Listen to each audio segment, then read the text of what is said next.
Halo Sobat Bahasa, salam jumpa bersama saya Axel dalam Sidante, Siniar Duta Bahasa NTT.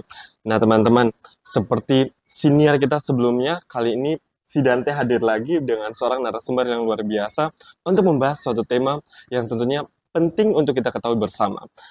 Seperti kita ketahui bersama, sahabat Duta Bahasa, bahwa Nusa Tenggara Timur masuk ke dalam 3 besar provinsi di Indonesia dengan jumlah bahasa daerah terbanyak di Indonesia, yaitu sebanyak 72 bahasa.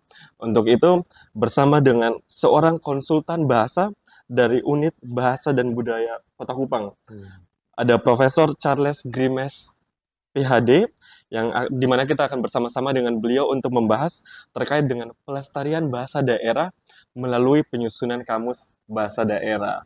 Langsung saja kita sapa narasumber kita hari ini. Ada, biasanya dipanggil Prof. Cuk. Cak. Prof. Cak. Atau orang lokal, Toh Cak. Toh Cak. Toh artinya saudara laki-laki dari mama. Baik, kalau gitu sampai seterusnya saya panggil Toh Cak gitu ya. Itu. Siap, Pak. Tapi sebelumnya beliau adalah seorang konsultan bahasa daerah. Ya. Sudah berapa lama, Prof, kalau boleh tahu? Kurang lebih 40 tahun di Indonesia. 40 tahun di Indonesia. Baik, kabarnya sekarang gimana, Prof? Sehat atau ada yang Sehat, lagi dipikirkan? senang. Sehat, senang, sukacita ya, Prof. Baik, Prof.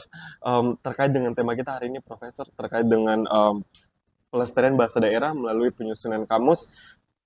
Sebenarnya apa sih, Prof, yang menjadi visi ataupun tujuan utama dari Unit Bahasa dan Budaya dalam penyusunan kamus? Baik, terima kasih. Jadi penyusunan kamus penting buat banyak hal. Yang pertama itu dokumentasi bahasa itu jelas. Yang kedua itu sebagai simbol, sebagai lambang. Ulang-ulang kali kita dengar dari masyarakat, sekarang saya sudah punya bahasa. Jadi dalam pikiran mereka kalau bahasa mereka belum diakui melalui tata bahasa dan kamus itu belum sah. Tapi keberadaan kamus itu juga satu penghargaan yang mengaku identitas mereka.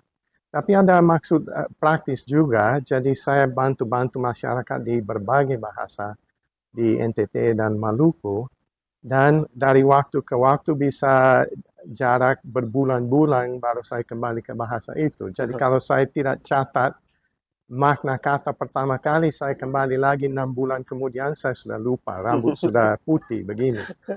Jadi ada maksud praktis untuk saya sendiri juga. Baik. Nah, terkait dengan Kamus Bahasa Daerah NTT sendiri, Prof, untuk penyusunannya sendiri, tahapannya seperti apa? Baik.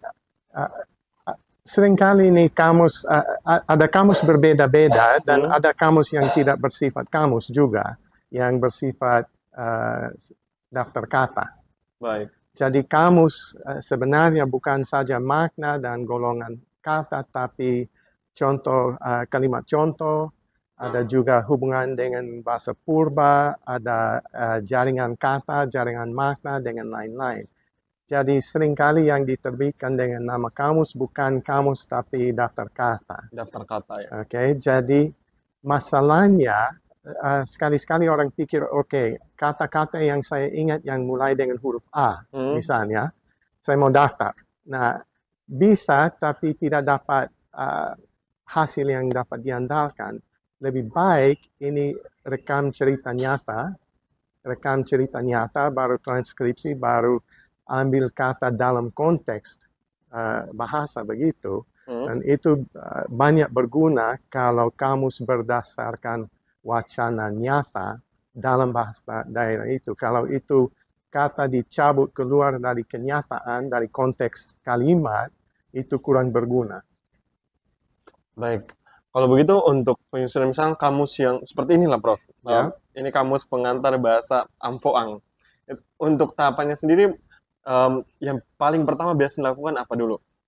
Oke, yang paling pertama ini cari orang untuk kerja bersama yang bersedia bantu untuk dokumentasi bahasa. Jadi ada yang pihak yang menceritakan cerita favorit atau dari perang Jepang atau dari uh, perjuangan ini atau bagaimana cara membangun rumah atau soal perkawinan atau kematian, kita rekam. Baik. Baru transkripsi, baru dari itu kita pakai program untuk cari kata, baru kita bahas lebih lanjut uh, selain makna ini atau konteks ini atau bentuk ini, ada bentuk lain yang berhubungan dengan kata atau frase itu.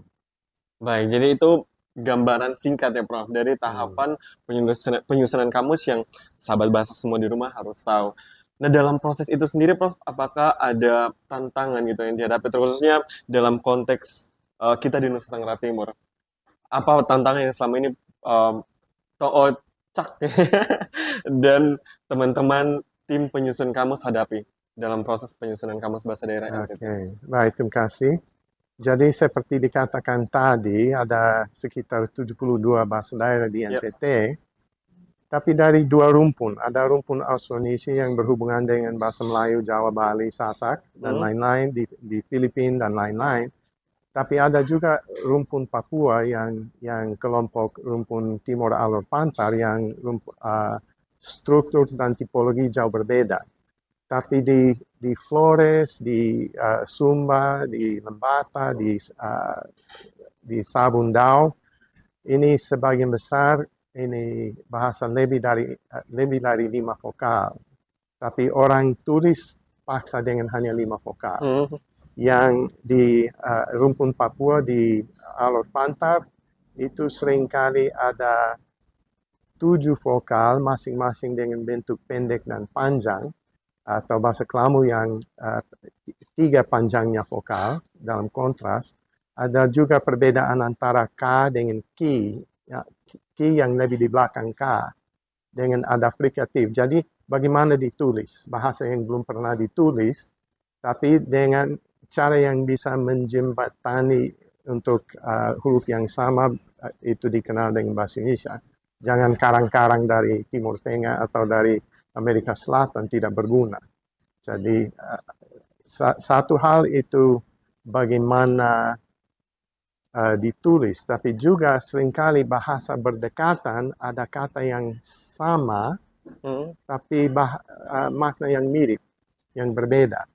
Misalnya kalau kita banding bahasa Indonesia baku dengan bahasa Melayu Kupang, ada istilah memang. Nah, kalau kita cari di Kamus Besar Bahasa Indonesia untuk memang, itu satu kenyataannya yang sebenarnya. Tapi bahasa Kupang memang itu kata yang sama, tapi arti cukup berbeda. Jadi kalau kita mau piknik, kita tanya ikan subakar memang kok? Nah, bakar memang artinya terlebih dahulu gitu. Terlebih dahulu. Makna itu tidak terdapat dalam bahasa Indonesia. Jadi kata yang mirip tapi makna berbeda, dan itu ditemukan di banyak bahasa. Nah, selain itu, seringkali dalam daftar kata umpamanya kita tanya dalam bahasa ini istilah tidak apa. Oke. Jadi kalau di rumpun Meto kahaf, kalau di bahasa Helong lo, kalau bahasa Buru di Maluku mo. Tapi dari situ kita tidak tahu kedudukannya di mana. Sebenarnya kedudukan di bahasa Indonesia itu sebelum kata kerja. Tapi banyak bahasa daerah di NTT dan Maluku kedudukan negatif akhir kalimat, seperti bahasa Helong dan bahasa Buru. Itu pengaruh dari rumpun Papua masuk rumpun Austronesia. Jadi kita perlu paling sedikit kalimat contoh supaya kita tahu kedudukan negatif di mana dalam kalimat. Jadi itu yang akhirnya jadi salah satu hambatan gitu ya dalam proses untuk penyusunan kamus, karena banyak kata yang mirip, terus juga bagaimana harus dipetakan semua bahasa itu biar supaya satu kata benar-benar bisa diartikan sebagaimana penggunaannya di suatu daerah tertentu gitu ya, Prof. Nah, untuk geografis sendiri, Prof, apakah ini juga jadi satu kendala? Kan Nusa Tenggara Timur, kata orang mini Indonesia gitu kan, terbentuk dari pulau-pulau. Apakah itu juga jadi satu kendala khusus dalam proses penyusunan kamus bahasa daerah? Iya, itu kentara kalau kita cari tahu kata-kata berhubungan dengan arah, misalnya. Itu jarang kita temukan yang ada arah utara selatan, timur barat, utara selatan. Tapi seringkali ada timur barat berhubungan dengan musim. Tapi itu seringkali matahari naik, matahari turun. Tapi bagaimana utara selatan yang tidak begitu berguna di pulau kecil? Nah, di situ ada di Rote, ada di daratan timur, ada kiri dan kanan untuk utara dan selatan. Tapi kita harus tahu kuncinya, kita menghadap ke arah timur, baru kita tahu apakah selatan itu kanan atau kiri. Ada lain-lain pakai hak nua, itu bahasa Amarasi Kotos, hak nua untuk selatan, itu yang bintang yang bersalib, bentuk salib di selatan. Dengan Ponain itu kampung paling utara dari mereka untuk utara. Jadi ada berbagai macam, karena geografis di NTT berbeda-beda. Ada yang juga pulau sebagai manusia yang ada tulang belakang, ada kepala, ada muka belakang, Ada ekor gitu. Belum ada ekor. Baik, jadi ternyata kecuali yang buaya, yang disamakan dengan buaya. Ya. Baik, jadi ternyata geografis juga berpengaruh ke kompleksitas dari bahasa daerah di tiap daerah di Nusa Tenggara Timur. Nah, kalau terkait dengan Profesor sendiri kan asalnya dari luar nih kan, Prof. Terus datang meneliti, punya kerinduan gitu ya untuk meneliti terkait dengan bahasa daerah di Indonesia, terkhususnya di Nusa Tenggara Timur. Sebagai orang yang bahasa ibunya bukan bahasa daerah dari Nusa Tenggara Timur, ada kesulitan sendiri tidak, Prof, yang Profesor alami selama meneliti gitu terkait dengan kamus, untuk menyusun kamus bahasa daerah? Kebetulan kegiatan menyusun kamus sendiri itu salah satu langkah dari saya belajar bahasa daerah di sini. Jadi itu bisa menggali secara mendalam kata-kata dalam konteks. Itu saya selama umur saya yang 67 tahun, saya injaki 30-an negara, saya belum pernah dengar satu manusia pun yang berbicara secara daftar kata. Jadi kamus itu tidak wajar, karena itu kata dicabut keluar dari konteks. Jadi kamus yang baik terangkan kata di dalam konteks yang dipakai. Baik, jadi dalam proses penyusunan kamus ini akhirnya Profesor juga bisa belajar bahasa daerah. Kalau dari secara pribadi nih, apa sih motivasi Profesor, apa yang membuat Profesor tertarik gitu dengan bahasa daerah NTT terkhususnya? Kami mulai di Sulawesi Selatan, mengajar di Unhas, ini baru ke 10 tahun di Maluku, mengajar di Unpati, tapi ada kawan-kawan yang minta kami ke sini, dan itu dengan senang hati kami datang, dan itu mau mengabdi pada masyarakat, bantu mereka untuk dokumentasi bahasa, supaya itu menjadi sebagian dari kebanggaan kita di NTT. Itu kekayaan kita, itu bahasa yang beraneka ragam. Baik. Nah, terkait dengan ini, Prof, tadi tantangan-tantangan yang dihadapi kan tantangannya ada banyak tuh, dari kompleksitas asal bahasa, jadi harus benar-benar dipetakan. Apa yang menjadi solusi atau strategi dalam penyusunan kamus? Sebelum itu mungkin kita perlu tahu, satu kamus, misalnya kamus seperti ini, kamus bahasa Ampuang, perlu berapa lama, Prof, untuk menyusun sampai jadi kamus seperti ini? Biasanya bertahun-tahun. Bertahun-tahun. Dan itu kamus itu sesuatu surat yang hidup, tidak pernah selesai, tidak pernah selalu ada perkembangan sama gitu, seperti KBBI sekarang sudah edisi, saya diberi edisi pertama, terus edisi kedua mereka tambah 10.000 kata. Nah, sekarang sudah edisi keberapa? Ini 5 ke atas lagi. Jadi itu tidak pernah selesai, karena bahasa terus berkembang, tapi kita menggali lebih mendalam. Jadi ini langkah-langkah yang bisa ada langkah berikut juga. Jadi biasanya kalau kita hanya 1.500, 2.500 kata, itu terlalu banyak yang masih belum kita ketahui, kita pahami. Jadi itu seperti di sini kamus pengantar. karena pasti banyak kekurangan, banyak kesalahan. Tapi kita bisa belajar dari kekurangan kamus lain. Jadi waktu saya susun dengan kawan ini buku panduan tentang menyusun kamus, ini sekarang dipakai di Jerman, di Kanada sebagai buku teks. Itu buku teori ada yang tebalnya 10 cm. Tapi buku panduan praktis bagaimana cara menyusun kamus itu hampir tidak ada. Jadi kami menyusun ini dengan lebih dari 200 contoh nyata bagaimana menyusun kamus.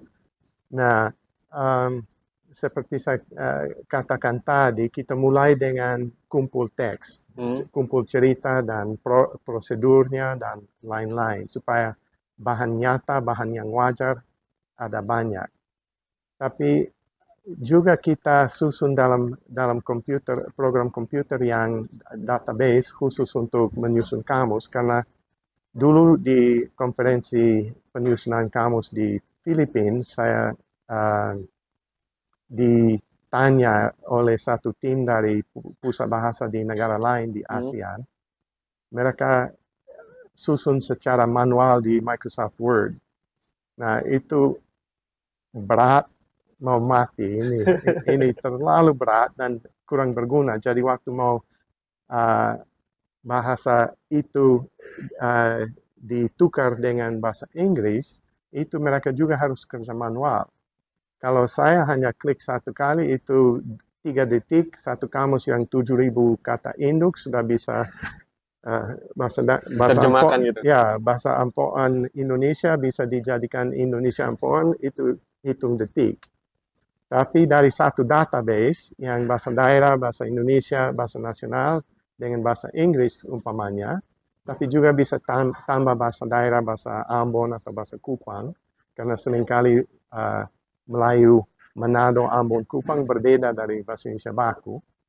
Nah, dengan komputer kita bisa hasilkan versi-versi dari satu database yang sama. Jadi itu penting untuk kita susun begitu, tapi kita juga mempertahankan penjelasan yang kita terima dari penutur asing. Kita jangan saringan terjemahan, karang-karang, segala macam. Terlalu banyak kamus yang pernah diterbitkan itu asal-asal. Sehingga hasil kurang memuaskan, termasuk yang diterbitkan Gramedia, termasuk yang kamus yang pernah diedarkan di sekolah-sekolah di Indonesia, ini kamus Indonesia Inggris yang banyak data di dalamnya yang bukan bahasa Inggris. Baik, Prof. Nah, sekarang terkait dengan kamus sendiri yang sudah diterbitkan sama UBB, ada bahasa daerah apa saja, Prof? Banyak. Yang sudah dihasilkan berbagai, ada bahasa yang ini ampoan Indonesia, ada ampoan Inggris ya. Dari database yang sama, ada bahasa Kupang, bahasa Melayu Kupang.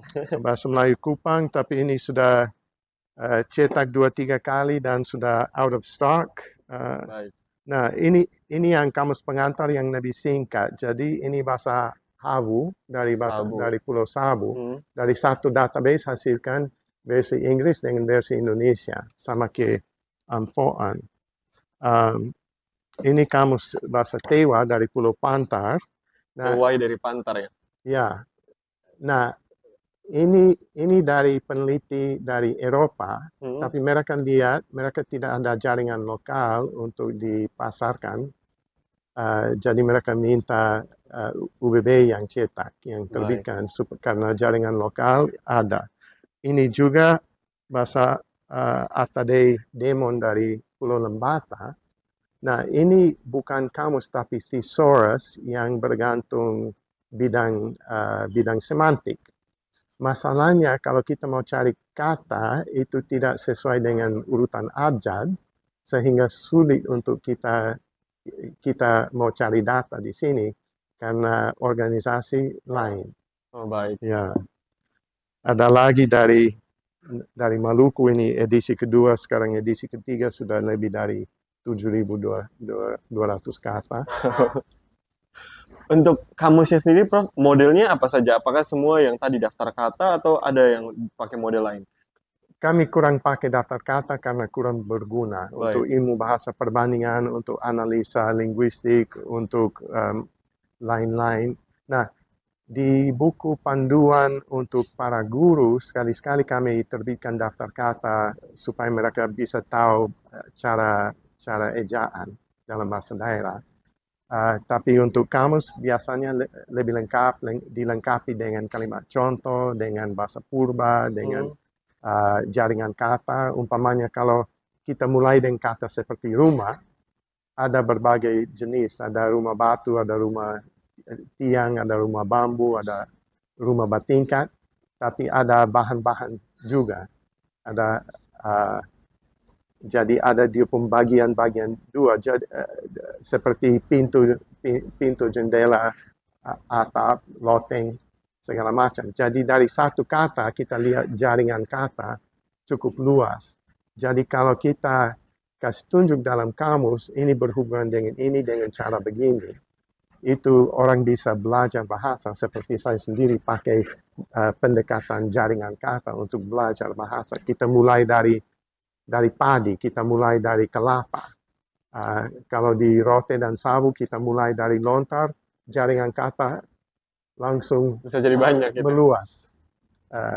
Jadi itu kita mulai dengan teks, tapi kita pakai pendekatan jaringan kata, lexical network, untuk memperdalam dan memperluas jaringan. Ya. Baiknya selain kamus dengan jaringan kata gitu ya. Kan kalau kamus-kamus lain cuma daftar kata, rumah, jelaskan rumah saja gitu ya. Tidak ada artinya kalau misalkan digabungkan dengan kata lain gitu, Prof.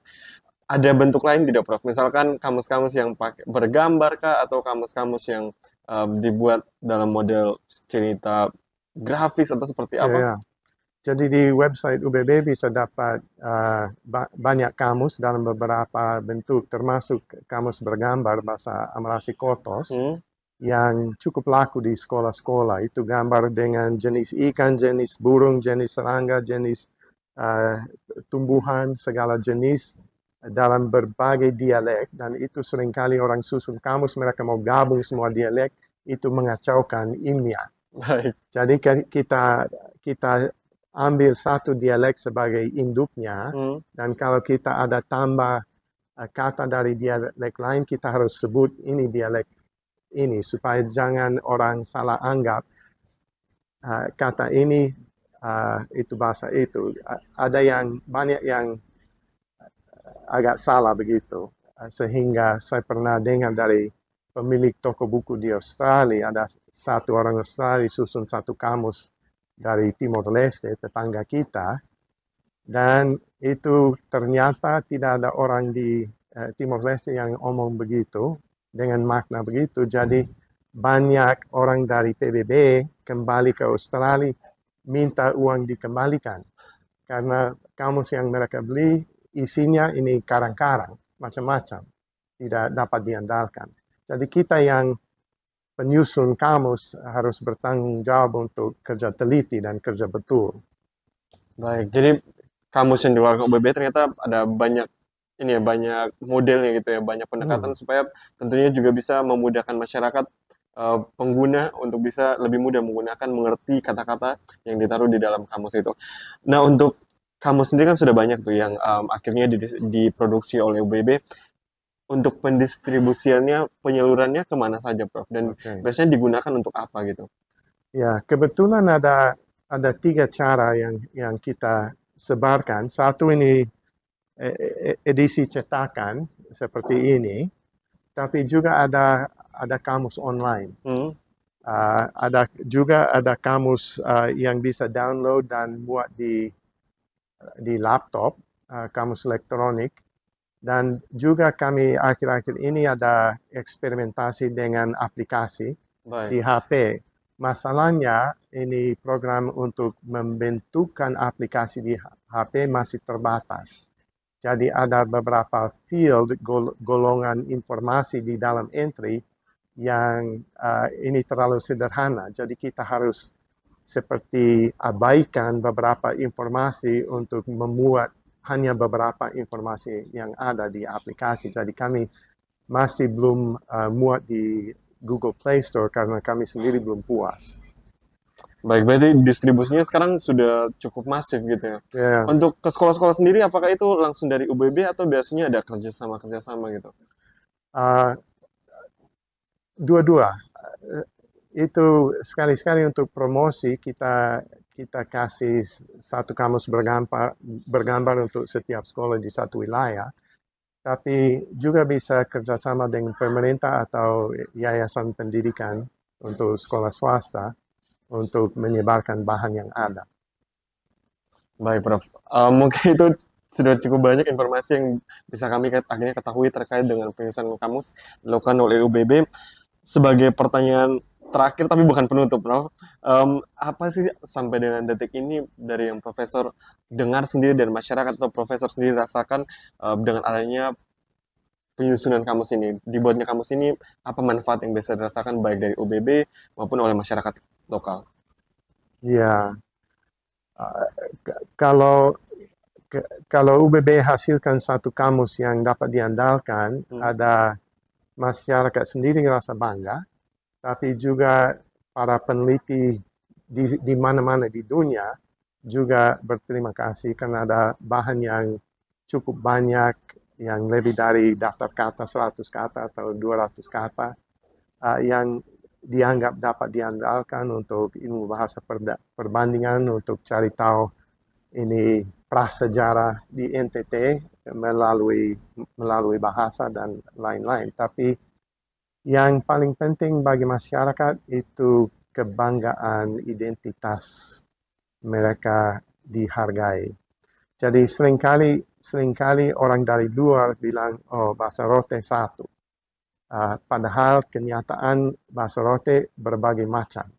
Satu rumpun kecil. Bahasa Meto bukan satu, itu banyak. Ini Manggarai juga begitu. Itu Kamang di Alor juga begitu. Jadi bahasa Canberra di Sumba Timur itu bukan satu bahasa, itu satu rumpun kecil dengan perbedaan yang lumayan.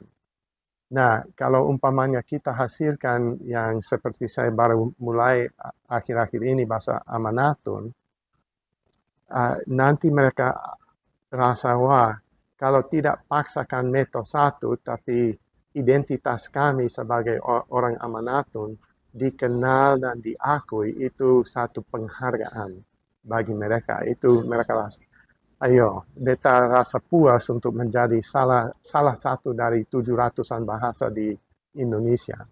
Jadi dengan adanya kamus ini akhirnya bisa jadi panduan gitu ya, Prof. Untuk misalkan anak-anak muda yang ingin mempelajari bahasa daerahnya. Sebagai penutup, Prof, apa yang ingin Profesor sampaikan gitu sebagai pesan ke anak-anak muda terkhususnya dalam hal ini untuk melestarikan bahasa daerah? Kenapa penting gitu untuk anak muda kita melestarikan bahasa daerah? Bisa silakan, Prof. Baik, terima kasih. Jangan malu terhadap apa yang diturunkan dari nenek moyang, dari Tuhan Allah sebagai identitas, sebagai inventarisasi bahasa, sebagai pusaka. Karena ini satu kekayaan. Jadi orang yang tahu lebih dari satu bahasa lebih kaya. Orang yang hanya tahu satu bahasa miskin. Jadi siapa yang